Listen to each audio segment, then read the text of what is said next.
Tema yang akan saya bawakan pada pagi hari ini adalah pasangan Kristen yang sukses, yang terambil dari 1 Petrus 3 ayat yang pertama sampai dengan ayat yang ke-7. Yuk kita baca sama-sama ya. 1, 2, 3. Demikian juga kamu, hai istri-istri, tunduklah kepada suamimu, supaya jika ada di antara mereka yang tidak taat kepada firman, mereka juga tanpa perkataan dimenangkan oleh kelakuan istrinya. Jika mereka melihat bagaimana murni dan salehnya hidup istri mereka itu. Perhiasanmu janganlah secara lahiriah, yaitu dengan mengepang-ngepang rambut, memakai perhiasan emas, atau dengan mengenakan pakaian yang indah-indah. Tetapi perhiasanmu ialah manusia batinia yang tersembunyi dengan perhiasan yang tidak binasa, yang berasal dari roh yang lemah lembut dan tentram, yang sangat berharga di mata Allah. Sebab demikianlah caranya perempuan-perempuan kudus dahulu berdandan, yaitu perempuan-perempuan yang menaruh pengharapannya kepada Allah. Mereka tunduk kepada suaminya. Sama seperti Sarah, taat kepada Abraham dan menamai dia tuannya. Dan kamu adalah anak-anaknya, jika kamu berbuat baik dan tidak takut akan ancaman. Demikian juga kamu, hai suami-suami, hiduplah bijaksana dengan istrimu sebagai kaum yang lebih lemah. Hormatilah mereka sebagai teman pewaris dari kasih karunia, yaitu kehidupan, supaya doamu jangan terhalang. Saudara, suatu hari ada pasangan suami istri yang sedang bertengkar. Sampai akhirnya si istri meledak amarahnya dan berkata, "Kalau bukan karena uangku, mobil itu tidak ada di sini. Kalau bukan karena uangku, AC ini tidak ada di sini. Kalau bukan karena uangku, komputer ini tidak ada di sini." Lalu dengan tenangnya suaminya berkata, "Kalau bukan karena uangmu, aku gak akan ada di sini." Saudara, ini hanyalah cerita humor. Tetapi apakah benar kesuksesan pasangan suami istri itu ditentukan dari besarnya gaji, harta yang dimiliki, atau hal-hal yang bersifat materi dan duniawi? Memang orang duniawi menilai kesuksesan itu berasal dari materi, tingkat pendidikan, jabatan, tapi itu bukan maksud Tuhan menurut Alkitab. Lalu, apa sih sebenarnya kesuksesan pasangan suami istri itu? Sukses sejati dari pasangan suami istri adalah yang memuliakan Tuhan, yaitu yang bisa bertahan dalam segala penderitaan dan tetap menjadi berkat. Dan inilah yang dihendaki Petrus, bahwa sebagai orang-orang perantauan, suami istri Kristen tetap harus bertahan, menjaga kesucian dan memuliakan Tuhan, supaya bisa menjadi kesaksian, menjadi berkat bagi banyak orang, walaupun mereka saat itu ada di tengah-tengah penderitaan dan tekanan, baik dari pihak pemerintah maupun dari masyarakat kafir. Dan tema saya pada hari ini adalah pasangan Kristus yang sejati. Dan bagi yang sudah menikah, bagaimanakah caranya supaya tetap bisa menjadi pasangan yang sejati di tengah-tengah dunia ini? Dan bagi saudara yang belum menikah, tentu ini menjadi suatu pengetahuan dan persiapan. Kalau saudara menikah, saudara akan tetap menjadi berkat di tengah-tengah masyarakat saudara berada. Dan dari firman Tuhan yang kita baca pada pagi hari ini, itu dibagi menjadi 2 bagian. Bagian pertama adalah untuk istri, dan bagian kedua adalah untuk suami. Untuk istri, ada 2 perintah. Pertama, tunduklah kepada suamimu di dalam Tuhan. Saudara, istilah tunduklah di ayat yang pertama dan ayat kedua itu bukan sembarang tunduk. Tapi tunduk di sini memiliki arti di dalam Tuhan. Dan ini ditegaskan di dalam ayat yang ke-5b, bahwa di dalam Tuhan selalu ada pengharapan. Jadi, seorang istri bisa tunduk kepada suami di dalam Tuhan kalau dia selalu berpengharapan kepada Tuhan. Walaupun kadang istri merasa tidak pantas untuk tunduk kepada suami. Suami mungkin sifatnya kasar, ngomongnya jorok, sehingga tidak bisa memberikan kesaksian yang baik, tidak bisa memuaskan hati, dan tidak cocok pada istrinya. Sehingga suami tidak bisa memberi kesaksian baik dan menjadi berkat bagi istri. Dan tentu saudara, ini tidak mudah bagi istri untuk tunduk kepada suami yang demikian. Tapi firman Tuhan berkata, orang Kristen bisa. Kenapa? Karena dimampukan oleh Tuhan. Ketika para istri mau menaruh pengharapan kepada Tuhan, bukan menaruh pengharapan kepada suami. Dengan tetap tunduk kepada suami di dalam Tuhan, istri menunjukkan hidup yang baik, hidup yang benar, hidup yang saleh. Maka istri dapat memenangkan suami yang belum percaya. Suami itu terbatas, saudara. Dia bisa salah, karena dia juga adalah manusia. Tapi waktu istri memandang kepada Tuhan dan berpengharapan kepada Tuhan yang tidak terbatas dan sempurna, maka istri bisa tunduk kepada suami. Selain itu juga Tuhan memilih wakilnya, yaitu suami sebagai kepala rumah tangga. Wakil yang tidak sempurna. Maka istri dapat menerima keterbatasan suami. Dan istri juga seharusnya bisa menerima kesalahan-kesalahan suami sejauh di dalam batasan kebenaran firman Tuhan. Maka istri dapat tunduk kepada suami di dalam Tuhan. Dan Petrus memberikan contohnya di ayat yang ke-6, yaitu Sarah yang tunduk kepada Abraham. Walaupun Abraham tidak sempurna. Abraham pernah berdusta kepada Raja Abimelek, bahwa Sarah ini adalah adiknya. Tapi di dalam ketidaksempurnaan Abraham punya iman dan pengharapan. Makanya Abraham disebut sebagai bapa orang beriman. Dan inilah yang membuat Sarah tunduk dan respek kepada Abraham. Berarti rahasia bagi istri untuk bisa tunduk kepada suami di dalam Tuhan, yaitu istri yang tetap punya iman dan pengharapan di dalam Tuhan. Jadi bukan tunduk sebarang tunduk, tapi ada batasannya, yaitu di dalam kebenaran firman Tuhan. Dan ini sejajar saudara dengan apa yang dijelaskan Rasul Paulus di dalam Efesus 5 ayat yang ke-22 sampai ayat yang ke-23. Ketika dia berkata, hai istri, tunduklah kepada suamimu di dalam Tuhan. Jadi ukurannya adalah kebenaran firman Tuhan.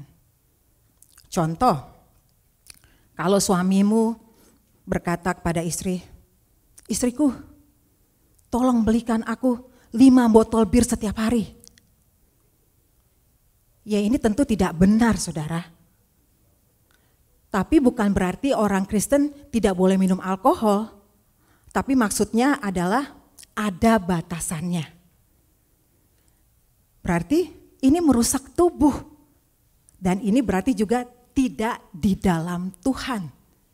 Jadi istri bisa boleh tidak tunduk kepada suami. Tapi bagaimana kalau suaminya tidak percaya kepada Tuhan Yesus? Apakah istri tetap harus tunduk kepada suami? Jawabannya, iya. Istri harus melakukan kebenaran firman Tuhan sehingga istri dapat menjadi kesaksian bagi suaminya. Tapi kalau suami adalah orang kafir yang jatuh dalam kejahatan dan penganiayaan yang mengancam nyawa si istri, istri berhak untuk tidak tunduk kepada suami. Tapi istri harus menjaga nyawanya, saudara. Karena keagungan hidup itu adalah nyawa.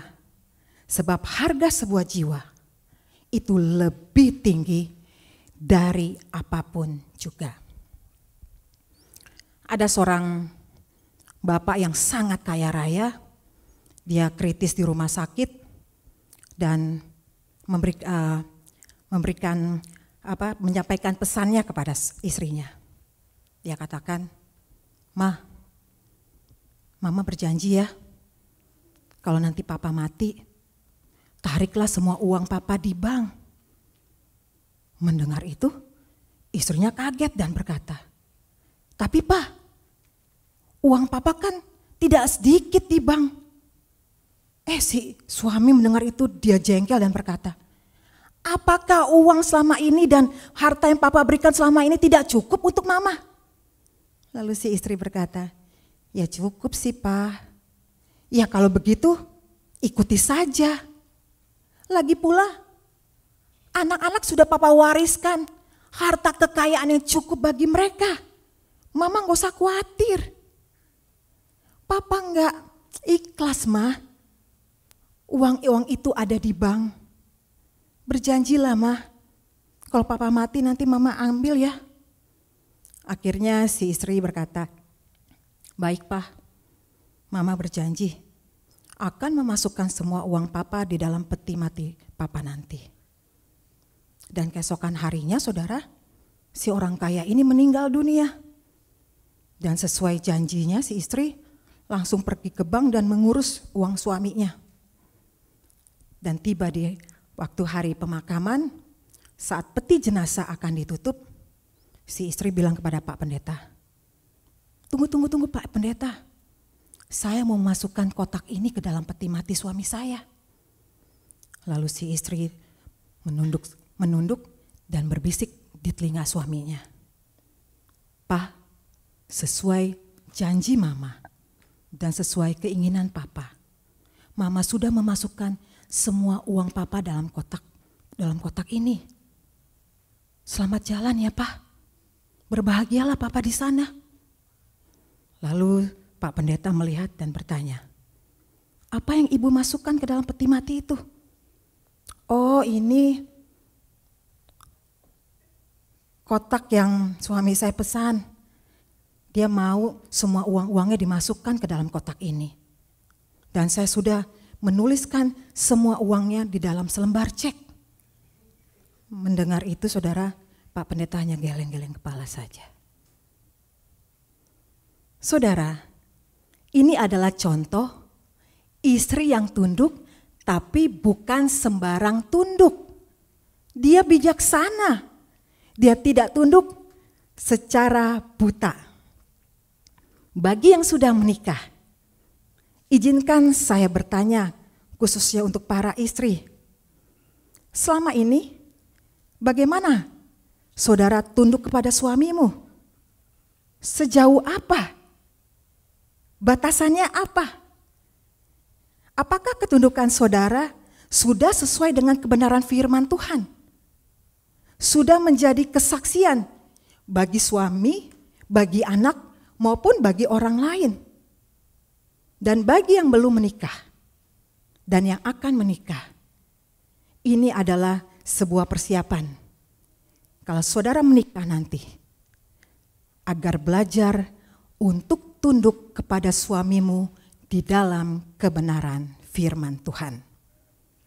Nasihat yang kedua bagi istri, berdandanlah secara batinia. Saudara, dalam ayat yang ketiga sampai ayat yang kelima A, Petrus memberikan nasihat kepada istri-istri supaya lebih mengutamakan dandan batinia dibandingkan dengan berdandan jasmania. Petrus berkata, jangan kamu mengepang-epang rambut, jangan kamu memakai perhiasan emas, jangan kamu mengenakan pakaian-pakaian indah.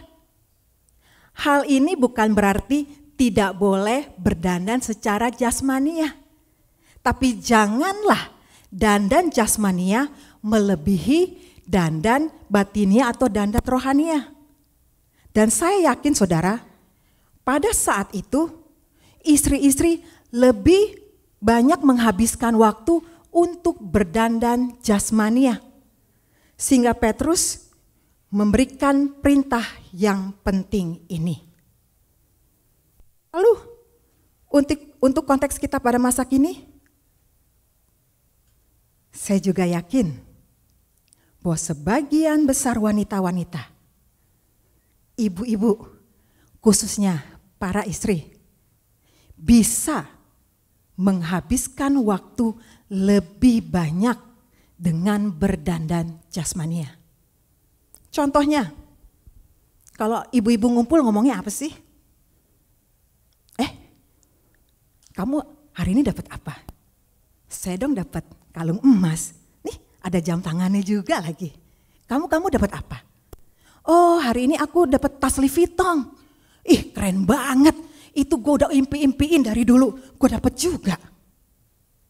Atau bicara tentang facial, perawatan rambut, pakaian, mana yang lebih seksi, mana yang lebih mahal, dan lain sebagainya. Saudara, memang ini tidak salah. Tapi maksud Petrus, janganlah berdandan jasmania itu melebihi dandan rohani atau dandan batinia. Bagaimana kita bisa menilai itu sudah berlebihan atau tidak berlebihan? Dari waktu yang saudara habiskan, dari uang yang saudara habiskan, dari tenaga yang saudara habiskan. Contohnya, doa 5 menit saja saudara sudah bosan. Kebaktian, dengerin si Shirley khotbah 30 menit aja, bilangnya, ih dia sih kalau khotbah lama. Tapi kalau saudara shopping 3 jam, bilangnya kecepatan. Kurang waktunya untuk shopping. Saudara, nggak balance kan? Dalam soal uang. Untuk makan-makan, untuk foya-foya, untuk beli perhiasan. Saudara rela mengeluarkan uang beribu-ribu dolar. Tapi kalau mau memberikan persembahan ke gereja, saudara perhitungan. Untuk soal tenaga, baru diminta bantuan dalam pelayanannya sedikit, udah mengeluh. Tapi kalau saudara menghabiskan tenaga untuk melangsingkan badan, pergi ke gym, berlari di treadmill berjam-jam, sit up, push up, saudara tidak pernah komplain.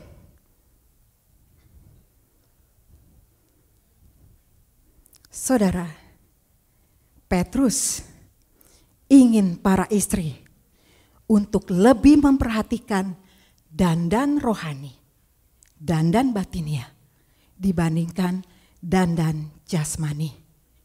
Yaitu lebih mementingkan soal rohani, iman, karakter, menjadi berkat bagi banyak orang lain. Dan menghasilkan buah bagi kerajaan surga. Ada seorang anak yang baru berusia 5 tahun, satu hari nonton sama ayahnya, dia melihat film orang Indian yang wajahnya diwarna-warni. Lalu si anak ini heran dan bertanya kepada ayahnya, "Pak, kenapa sih itu kok mereka dandannya warna-warni?" Lalu si bapak berkata, "Oh itu kebiasaan orang Indian kalau mau berperang." Tidak lama kemudian, mamanya yang sudah berjam-jam di dalam kamar keluar untuk pergi pesta. melihat wajah mamanya yang warna-warni, langsung si anak berlari ke ayahnya dan berteriak, "Papa, mama mau pergi perang." Saudara, ini adalah sebuah contoh mamanya yang berdandan berlebihan.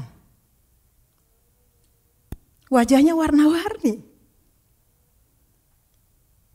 Saya tidak tahu saudara, tapi yang jelas dandan jasmania tidak menjadi kesaksian yang baik bagi si anak.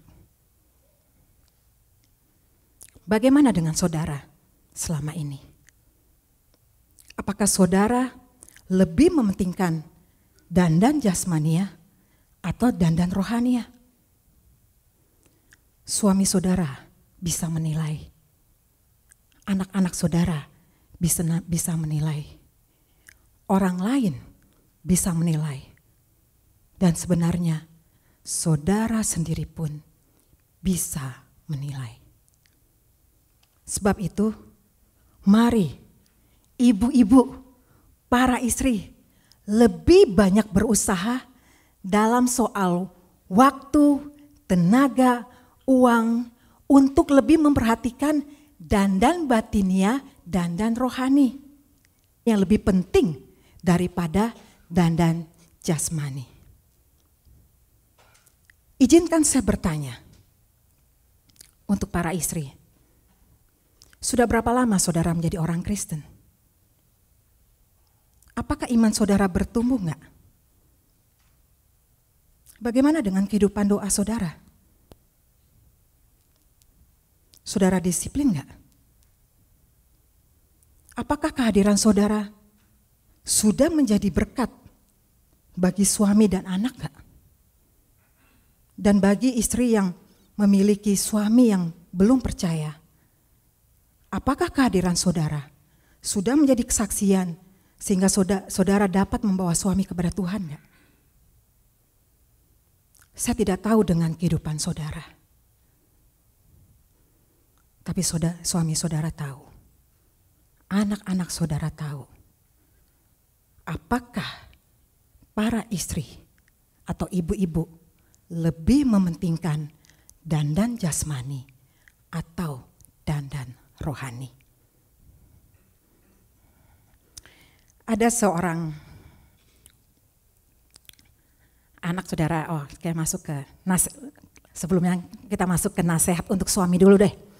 Biar fair, kalau nasihat untuk istri 2, sekarang nasihat suami juga 2. Supaya istri-istri gak cemberut sama saya. Nasihat untuk suami, ada 2 perintah. Pertama, hiduplah bijaksana dengan istrimu. Dalam ayat yang ke-7a, ada istilah hiduplah bijaksana dengan istrimu. Dan akhiranlah di sini adalah sebuah perintah. Itu berarti tidak bisa ditawar. Kenapa? Karena wanita adalah kaum yang lebih lemah. Tapi ini bukan berarti wanita secara mental, moral, atau rohani lebih rendah dari suami. Tapi secara fisik pada umumnya wanita lebih lemah dibandingkan para pria.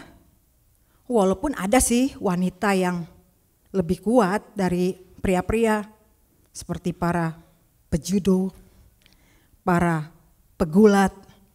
Pasti mereka lebih kuat dari beberapa pria, enggak semua pria juga, ada juga pria yang sangat kuat dan seperti raksasa saudara. Tapi pada umumnya wanita secara fisik lebih lemah dibandingkan para pria. Selain itu kalau kita melihat ketika Tuhan menciptakan manusia, wanita diambil dari rusuknya pria. Jadi wanita diciptakan untuk dilindungi pria, untuk dijaga pria, untuk dikasihi pria, untuk dicukupkan. Dan ini adalah contoh, ini adalah hidup suami yang bijaksana, yaitu suami yang memperhatikan kebutuhan istrinya dan mengasihi istrinya. Ada seorang wanita, saudara, yang sudah berumur 30 tahun, memiliki suami seorang manajer marketing.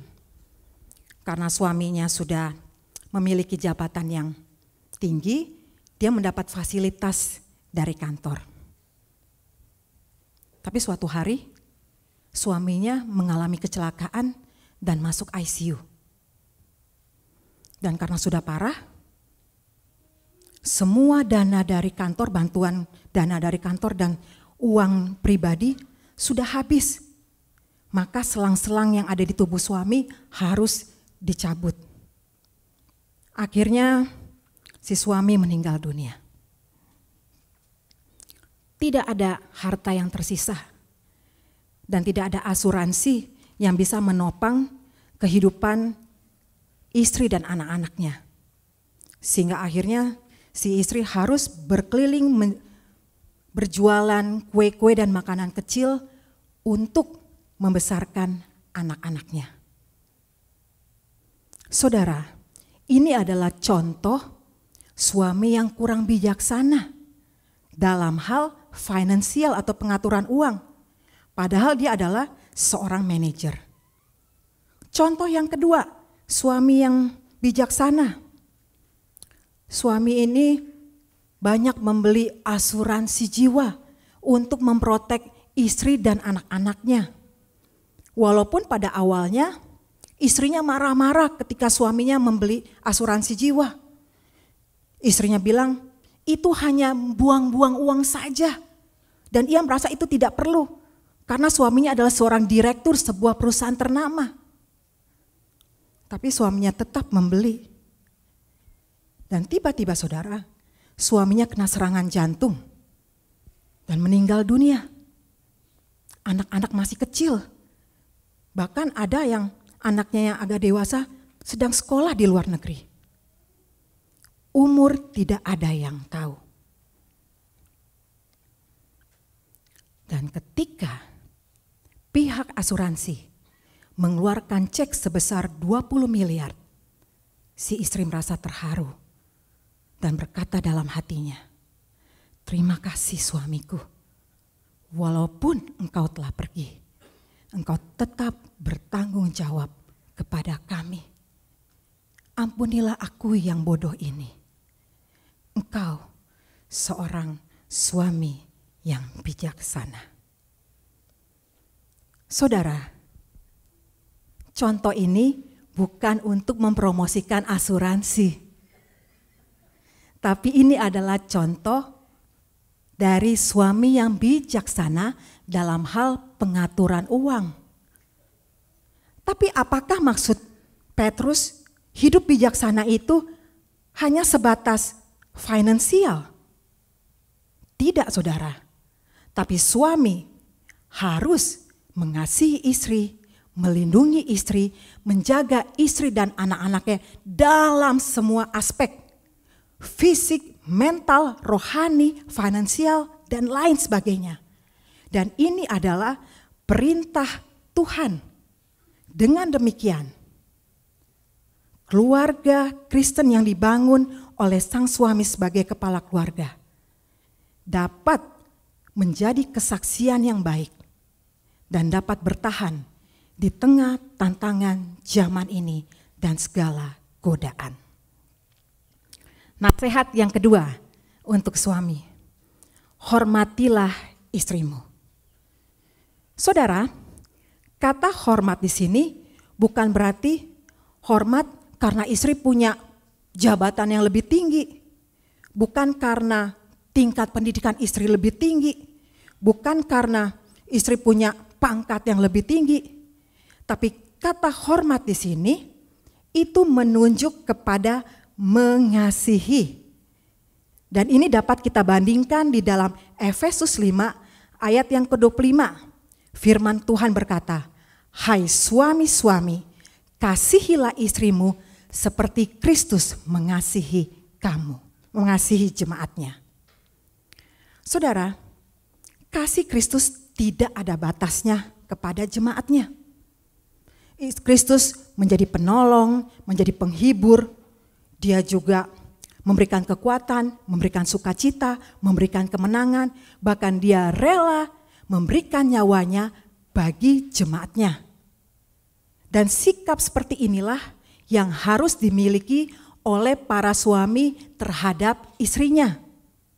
Sama seperti Kristus memandang jemaatnya sebagai tubuhnya, maka suami pun harus memandang istrinya sebagai tubuhnya. Jadi, dengan alasan apapun, suami tidak boleh membenci istrinya. Karena dengan membenci istrinya, dia sama juga dengan membenci tubuhnya sendiri. Suami harus belajar mendengar keluhan-keluhan istri. Suami harus belajar mendengar nasihat dari istri. Suami harus belajar untuk memperhatikan kepentingan dari istrinya, bukan hanya memperhatikan kepentingan dirinya sendiri. Dan intinya saudara, seperti Kristus rela memberikan nyawanya kepada jemaatnya, suami pun harus rela berkorban dan rela memberikan nyawanya untuk istrinya bila perlu. Contohnya, izinkan saya bertanya kepada para suami. Kalau istri saudara gagal ginjal dan ginjal saudara cocok dengan istrimu, apakah saudara siap untuk memberikan satu ginjal kepada istrimu? Halo para suami, siap? Kalau sebagai suami, saudara sudah siap dan rela berkorban nyawa untuk istrimu, maka saya yakin istri-istri saudara akan tunduk 100%. Dan inilah saudara, contoh keluarga yang sukses, yang bisa memuliakan Tuhan, yang bisa menjadi berkat bagi banyak orang, dan bisa menjadi kesaksian dimanapun mereka berada. Dan di dalam ayat yang ke-7 bagian akhir menjelaskan bahwa suami dan istri itu sebenarnya adalah pewaris kasih karunia, yaitu hidup yang kekal, dan itulah kehidupan yang sukses. Jika seorang suami tidak menghormati istri, maka akibatnya doanya akan terhalang. Dengan kata lain saudara, suami tidak perlu doa lagi kalau dia tidak menghormati dan mengasihi istrinya. Karena doanya gak akan dijawab saudara. Dan ini adalah sebuah peringatan. Izinkan saya bertanya kepada para suami tentunya. Selama ini doa-doa saudara dijawab gak? Kalau gak dijawab, kenapa? Mungkin doa saudara nyangkut, enggak sampai ke Tuhan, walaupun sudah dibakar oleh Pak Edi di malam Jumat Agung. Kenapa saudara? Karena selama doa, saudara konflik dengan sikap terhadap istrimu. Dan inilah sebuah bahan evaluasi. Demikian juga dengan istri-istri. Belajarlah untuk mentaati firman Tuhan. Kalau saudara mau doanya tidak terhalang. Suami langsung amin. Cepat sekali kalau suami meresponi itu. Bagi para suami, mau enggak doa-doanya tidak terhalang dan dijawab oleh Tuhan? Lebih keras lagi, amin. Saudara sebagai suami harus menghormati dan mengasihi istrimu. seperti Kristus mengasihi saudara. Dan bagi para istri, belajarlah untuk mentaati kebenaran firman Tuhan. Saudara, saya membaca sebuah berita di internet. Ada seorang wanita yang kita sebut saja namanya X. Si istri ini, saudara, sering dilecehkan oleh suaminya. Ia sering dihina oleh suaminya. Ia sering dikatakan bodoh oleh suaminya. Dan dia tidak mendapat perlakuan yang pantas dari suaminya. Kalau mereka ke restoran, istrinya tidak boleh memesan makanan. Dan istrinya tidak boleh bicara dengan pria lain. Dan istrinya juga tidak boleh memandang mata pria lain, bahkan mata suaminya juga. Dan kalau di dalam mobil, istrinya harus hati-hati, tidak boleh menyentuh apapun. Wanita ini mengalami tindak kekerasan dalam rumah tangga dan mengalami banyak perlakuan kasar dari suaminya. Betapa menyedihkan wanita seperti itu. Dan ini adalah contoh suami yang tidak mengasihi dan tidak menghormati istrinya. Dan saya yakin saudara, hari ini ada begitu banyak wanita yang sudah menikah mengalami hal yang senasib, bahkan mungkin lebih dari itu. Saya membaca di internet, ada begitu banyak wanita khususnya para istri disiksa oleh suaminya. Ada yang disetrika badannya, ada yang dijedukin kepalanya di dinding, ada yang dilempar dengan air panas. Bahkan juga ada yang disuruh suaminya untuk melayani pria-pria hidung belang. Istrinya dijual kepada pria-pria lain. Bahkan juga banyak suami-suami yang tidak bertanggung jawab kepada istri. Dia membiarkan istri dan anak-anaknya. Dan banyak juga para suami yang membunuh istrinya dengan cara-cara yang sadis. Saya membaca ada istri yang dibunuh dengan cara dipotong bagian-bagian tubuhnya dan dimasukkan ke dalam karung dan dibuang. Saudara, sebagai suami Kristen, saudara tidak boleh melakukan hal demikian. Saudara harus menghormati dan mengasihi istrimu. Apalagi ini zaman akhir. Suami-suami Kristen harus memberi contoh dan menjadi kesaksian bagi dunia ini. Kalau bukan suami-suami Kristen yang memberi contoh dan memberi kesaksian, siapa lagi saudara? Bukan hanya membangun keluarga yang harmonis, bahagia, dan sukses di mata Tuhan. Tapi suami-suami harus menjadi kesaksian yang nyata bagi dunia yang semakin bobrok dan jahat ini. Ketika suami dan istri bisa memahami tugas dan tanggung jawabnya masing-masing di hadapan Tuhan, mereka akan bisa memiliki rumah tangga yang kuat. Dan rumah tangga yang kuat akan membentuk keluarga yang kuat dan sehat dan sukses di mata Tuhan dan di mata manusia. Dan keluarga yang kuat dan sehat akan menjadi fondasi yang kuat dan sehat bagi gereja.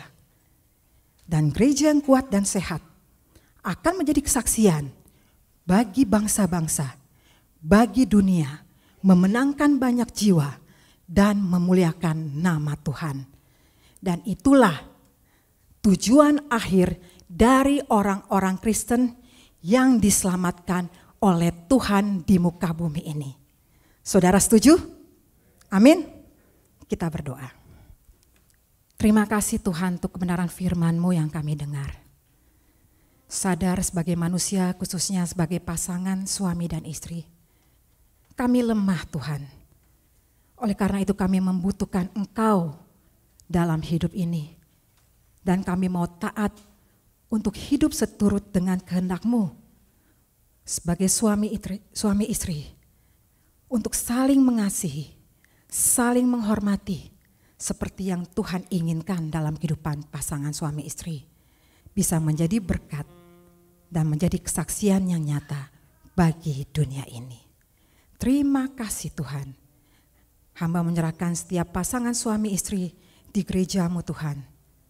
Berkatilah hidup mereka, tolong mereka untuk hidup mentaati kebenaran firman-Mu. Dan melalui itu nama Tuhan dimuliakan. Terpujilah nama Tuhan Yesus. Kami semua yang percaya berkata, amin.